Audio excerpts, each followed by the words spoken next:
All right, we're in the middle of it now, episode 36 of Red versus Blue. My name is Mike Stark. And I'm Keith Curry. And we had the Democratic Convention just wrapping up, and we're going to start with that. And I want to get your feelings as a conservative Republican, what you thought of the convention. Well, Mike, as I've said before on this broadcast, the first party to nominate somebody not named Biden or Trump is likely to win, and I think that was reinforced. Nikki Haley had said the same thing. Nikki Haley said the next president's going to be a woman. The only question is which one.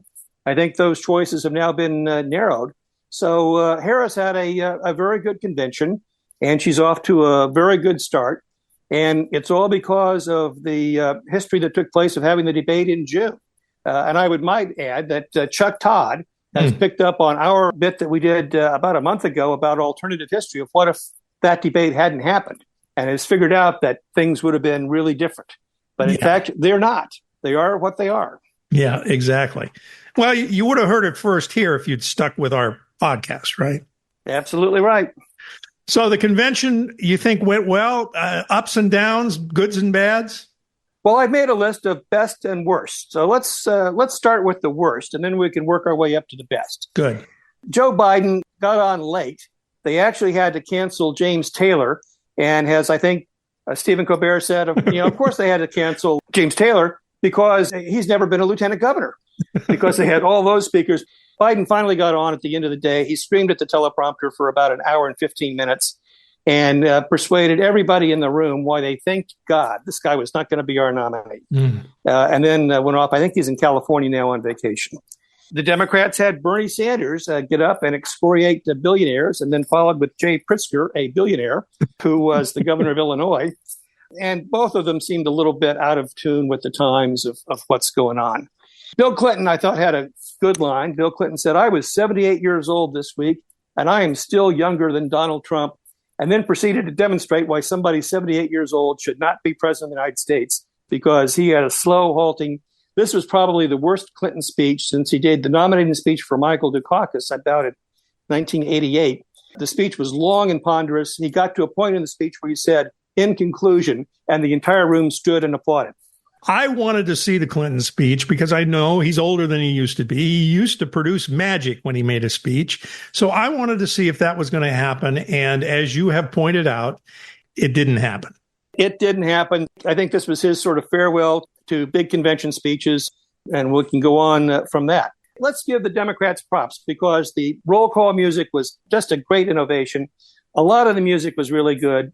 The thing about rap music, Mike, is most people can't hear the lyrics. And for the Democrats, that was a really good thing, given some of the songs that got played during the conference. Somebody described the convention as unsurpassed cautiousness. We're not really going to say anything. We're just all going to have some good vibes and be cool.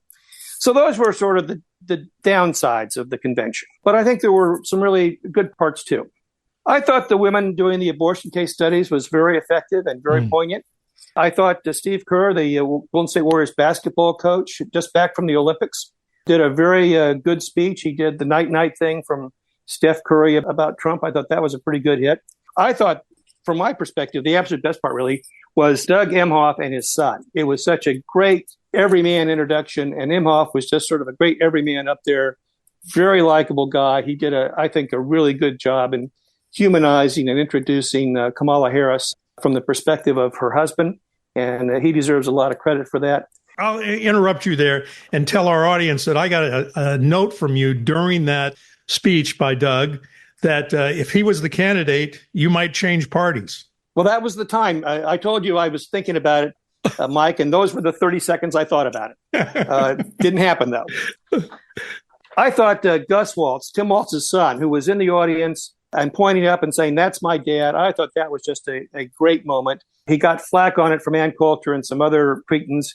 Totally undeserved. But I think that was a really humanizing point. And it really, the families, I think, really contributed both to Harris and to Waltz during the convention.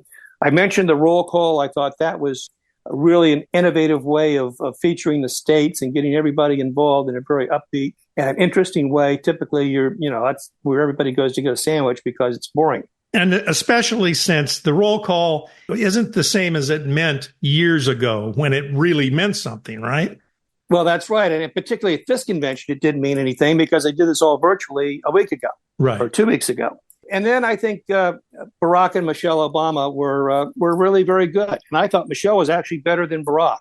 And she demonstrated why so many Republicans had this worry that they were going to secretly off Harris and put her in as vice president, or that she was going to emerge as the consensus candidate for the Democrats if they got rid of Biden.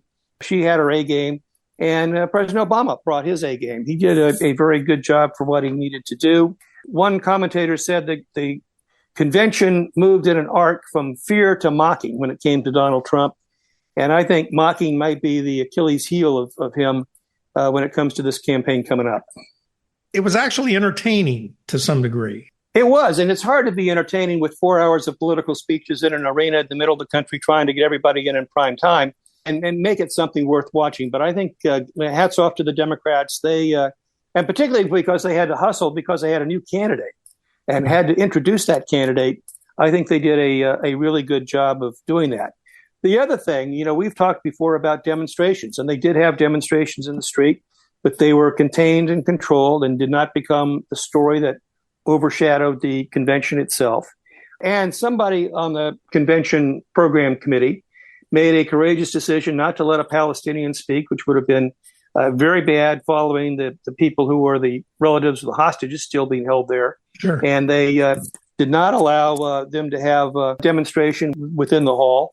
That took a lot of political courage, and they got some flack for it, but it made for a better program, and it kept the message of unifying and patriotism. We saw patriotism exhibited in a Democratic convention that we probably haven't seen since Franklin Roosevelt, in terms of rallying around the flag, rallying around veterans, rallying around our military and our national security commitments. Trump gave all of those openings to the Democrats, and they were wise enough to take full advantage of them.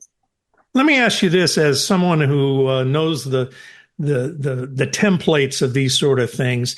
I found, and I mentioned to my wife, that all of the speeches seem to be just the right length. They never seem to go over the point where you're saying, I've had enough of this guy. I'm not talking about the major speeches, but the senator or the congressman who would come out and they would speak, and then you'd get to the point where you'd say, okay, I've had enough, and that was it. Do you think that was a calculated thing to keep things moving? Absolutely. Everybody's speech was written. It was on the teleprompter. It was timed to be exactly what it was. They sort of screwed up on the first night because they had too many speakers, and they say the applause was not properly calibrated in the timing, et cetera. But the speeches are written. They're nobody deviates. Nobody's supposed to deviate. As you can tell, some people were more experienced in reading off a teleprompter than others. Yeah. But it's all very scheduled down to the minute. I've talked to people who have been organizers of these conventions. Right. And when you think about trying to get the major speaker into prime time, which they did certainly effectively on Thursday with Kamala Harris. Right. That takes a lot of work and planning, and they did it not so well on Monday, but they certainly had the game down on Thursday. Yeah, you have to back time 8 hours basically, and make sure that it syncs up with prime time, as you said. Right. We will see what the results of this convention will be by next week's show, right? Right. We're going to have overnight polls. By the Sunday shows, we'll see the first indication of the convention bounce, and we will see sort of where the race is going to be going forward. But just when the Democrats are congratulating themselves for looking like they now have a clear sail to the White House, on Thursday, you probably didn't read it in the papers because it hasn't been reported very many places. I saw it on CNBC. She announced her tax plan, which is to tax unrealized capital gains for multimillionaires, which will cause them to sell securities, which will drive down the stock market for everybody else to pay that. A doubling of the capital gains tax. And she's from California. You would think she would know that most people in California, their capital gains are involved in their house. We have a lot of people here in town all over Southern California who are house rich and cash poor. Right. So a lot of people are going to have $1 million capital gain when they sell their house. There are some exclusions, and if you buy a bigger house, that's fine. But if you're a retired person, you're going to try and trade down and live off of the accumulated equity in your home. Of that $1 million, $540,000 is going to go to federal and state taxes. And when that becomes a realization that people understand, I think she's going to be a lot less popular. The other thing, of course, is she wants to give $5,000 per child as a child tax credit. The irony being the people who get screwed in that plan are childless cat ladies. In fact, you don't even have to have a cat or be a lady. If you're a senior, if your kids are grown out of the house, if you're single, you're not going to get any benefit from that. And we talk about inflation. Why did we have inflation during Biden's term? It's because first Trump and then Biden sent checks out to every American that flooded the economy with money and drove up the cost of goods and services. Well, this is going to make that permanent. And we'll give $5,000 to people who aren't working, and it will break the budget. Now, Trump has got his own set of inflation. He wants to put tariffs on everything, which will raise the cost of goods for everything coming from China, from kids' clothes to iPhones, which will also drive up inflation. And we'll be right back where we were 2 years ago, because both of these economic policies are incoherent in terms of taxes. Not taxing tips creates a favored class of low-income worker. And you can bet that the next time you go to see a lawyer, he's going to charge you $20 an hour, but he's going to expect a $5,000 tip before he starts working. And we're going to see dislocations like that in the market because these policies are not fully thought out. Harris says her big priorities are inflation, which will be driven through the roof by these credits and flooding the economy with money, and housing. Whenever you inhibit the supply, prices go up. And her policies are going to inhibit the supply, because if you have a big capital gain on your house, what are you going to do? You're going to not sell it. So that will make the housing shortage even worse. There needs to be some coherency on both sides of economic policy, or the country is going to be in a big mess. You're saying fail on both sides in terms of their plans. Well, fail on both sides. Harris's is more calamitous than Trump's would be. No matter which side you come down on, we need a split Congress and a split president to make sure that the excesses that both of them are trying to pander to. The whole no tax on tip thing is entirely a pander to the Culinary Workers Union in Nevada, and both of them are doing it. Bad policy just needs to be stopped in its crib, and we need a check and balance in the Congress to do that, no matter who wins. And that's the thing about these policies, is that it still has to go through a very serious process to get them through and get them made law. So that's always the case on both sides. It is. And in this case, the check and balances is very important, because both policies would result in very bad economic impacts. Now, what's been interesting is to watch Trump's reaction to this. I mean, he tweeted 38 times, various snide remarks about her speech. His staff has finally got him to do these targeted economic presentations. They didn't get a lot of coverage because he just doesn't like doing them. At the most recent one, he went out and said, my staff told me to come out here and not make personal attacks, but I'm not going to do that. I think they're wrong. I'm going to, attack. And he does that. And he's realized that when he's only talking about policy, he's boring. And why is he boring? Because he's bored himself. He doesn't like doing that. Right. He's sitting there and his mind is going, I'm an entertainer. This is not getting any ratings. I need to, comment on Kamala Harris's appearance, or bash her husband, or say something foolish about Walz, because that's what's going to get picked up in the media. And he just can't discipline himself to avoid doing that. And he's right. It does get picked up on the media, but not in a positive way. Not in a positive way. I mean, he is of the any time they mention your name, it's good school of journalism Right. and public relations, but that doesn't work in a presidential campaign. Frank Luntz has said that Trump is giving away the election and he's committing political suicide. And that is the biggest problem for the Republicans. There's enough to go after Harris. There's enough to blunt her rise in the bump from the convention. But it has to be effectively wielded by a candidate who is disciplined to stay on message, and the Republicans don't have that. Okay, a couple other things. RFK, as we are doing this podcast, Keith's checking to see. He hasn't come to the podium yet. Okay. But we expect that he will abort his campaign today and go out and look for roadkill. His campaign sort of hit a plateau. I have to feel bad for the Democratic woman, who's a very liberal Democrat, who put all the money into that race, who became the vice presidential nominee, who's now going to sort of get left on the cutting room floor. As we talked about last time, the third party vote went from 12 to 7%, and it's probably dropping further. The Kennedy vote is now primarily a Trump vote. And so his getting out will add 1 or 2 points to the Trump number. We'll see if it goes beyond that. The other thing, though, is I fully expect there is absolutely no reason for Cornel West, who's running on a social justice, let's do something for minorities platform, to continue to stay in the race, given that the nominee is now Kamala Harris. He can't really say the Democrats aren't as liberal as he wants them to be. So his campaign has got nowhere to go. Jill Stein was on social media today complaining to high heaven because Democrats are doing a ruthless job of keeping her off the ballot in a lot of states. So she'll continue to be out there. But this was the author of the Green New Deal legislation who's running on the Democratic ticket. It's hard for the Green Party candidate to get any traction against her. Right. So the third party situation is going to slowly amp down as we get closer to the election, it sounds like. It always does. This one's going to amp down even faster than they normally do because there's really no oxygen left for any of them.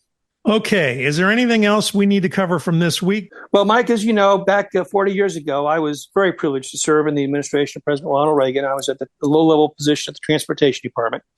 And there's a new movie out about Reagan. And we had a little premiere with some of the other people who had worked in the administration this week.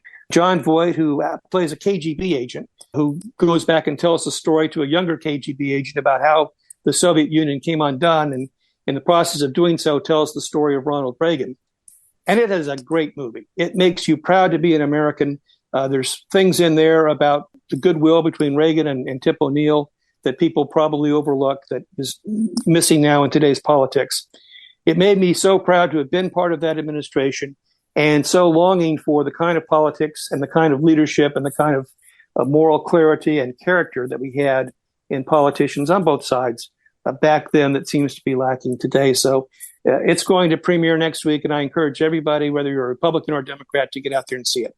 Yeah, it looks like it's going to be a good movie. And John Voight spoke there, and I asked you before we went on the air, did he just talk about the movie or did he go into one of his rants? And you said he just talked about the movie. He just talked about the movie, and he was pretty focused on the film, and the producer was there and talked about the film. And it was a long time coming because I was invited to contribute to the movie. I don't necessarily think movies are good investments, so I didn't do it. But they've been raising money for a long time. They had production issues with COVID, and then trying to time the movie to get it out. But it's going to hit theaters. There's been a lot of previews now with various audiences, and I strongly recommend it. Okay, I think that wraps it up, right? I think so. Next week we're going to have Keith, hopefully from Canada? Vancouver, Canada. We'll be international. Yeah. Next week will be international. And so be sure and tune in next week. Be sure and subscribe to the podcast if you haven't already, like our Facebook page. Leave us a review on iTunes. Tell us how wonderful we are or not. We'll see you again next week for another edition of Red versus Blue. Take care, everybody. Thanks.